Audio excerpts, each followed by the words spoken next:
साल 1974 में Apple company शुरू होने के 2 साल पहले एप्पल के फाउंडर स्टीव जॉब्स उनके एक दोस्त के साथ इंडिया आए थे नीम करोली बाबा से मिलने।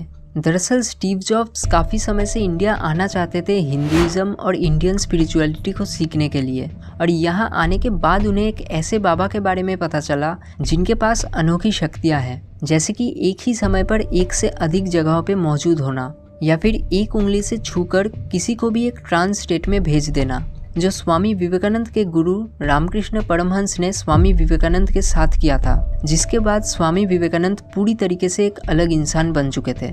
और बाबा के बारे में इन सब चीज़ों को जानने के बाद स्टीव जॉब्स भी डिसाइड करते हैं कि वो भी नीम करोली बाबा से मिलेंगे, क्योंकि वो वक्त स्टीव जॉब्स के लिए कुछ खास अच्छा नहीं चल रहा था। इसीलिए 1974 में स्टीव जॉब्स अपने एक दोस्त के साथ बाबा के आश्रम में आए, लेकिन यहाँ आने के बाद ही उनको पता चला कि बाबा पिछले साल ही गुजर चुके हैं।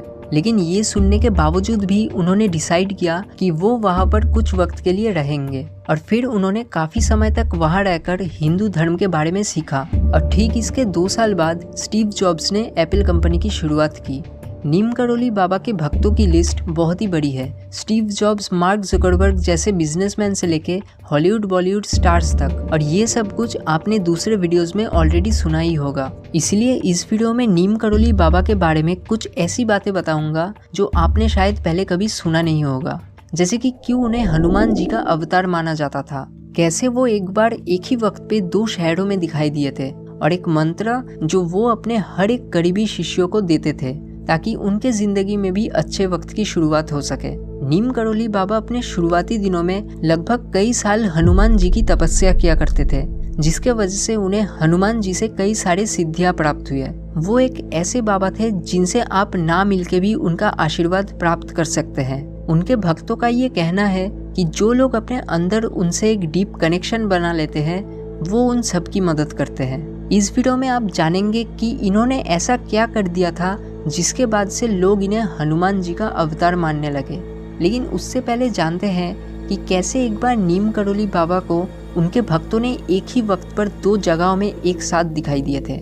जैसे कि मैंने अपने सिद्धि वाले वीडियो में बताया था कि कई सालों तक कुछ स्पेसिफिक चीज़ों को लगातार करने पर आपके शरीर में कई सारे मैजिकल चेंजेस होना शुरू हो जाते हैं, जिसके बाद आपका शरीर कई सारे पावर्स डेवलप करना शुरू कर देता है, जिनको हम सिद्धि कहते हैं। और नीम करोली बाबा के पास भी ऐसा ही एक सिद्धि था कि वो एक ही समय पर एक से अधिक जगहों पे मौजूद हो सकते हैं। जैसे कि एक बार की बात है, जब कानपुर में एक नए हनुमान मंदिर का कंस्ट्रक्शन बस कंप्लीट ही हुआ था, तो उसके ऑफिशियल ओपनिंग सेरेमनी में बाबा जी को वहां पर बुलाया गया था। लेकिन क्योंकि बाबा उस वक्त इलाहाबाद में थे, इसलिए उन्होंने वहां जाने से मना कर दिया।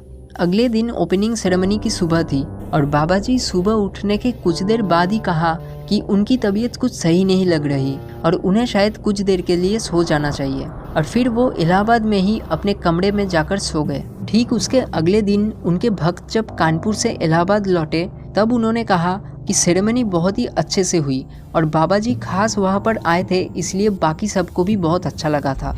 और ये बहुत ही चौंकाने वाली बात थी, क्योंकि ओपनिंग सेरेमनी के पूरे दिन बाबा अपने इलाहाबाद वाले कमरे में ही बंद थे, और अगर वो वहाँ से आने की कोशिश भी करते, फिर भी उनको 10 घंटे बस आने और जाने में लग जाते। और उनके भक्तों ने ये भी कहा कि बाबा 7 बजे से लेकर 12 बजे तक वहीं पर थे, मतलब करीब 5 घंटे वो उस सेरेमनी में ही थे। अब अगली कहानी से आपको पता चलेगा कि क्यों लोग उन्हें हनुमान जी का अवतार मानते थे। उन्होंने ऐसा क्या कर दिया था जिसके बाद से लोग उन्हें हनुमान जी का अवतार मानने लगे। दरअसल एक बार बाबा जी अपने आश्रम में बैठे थे, तभी उन्होंने अपने एक शिष्य से रामायण का एक वर्ष पढ़ने को कहा।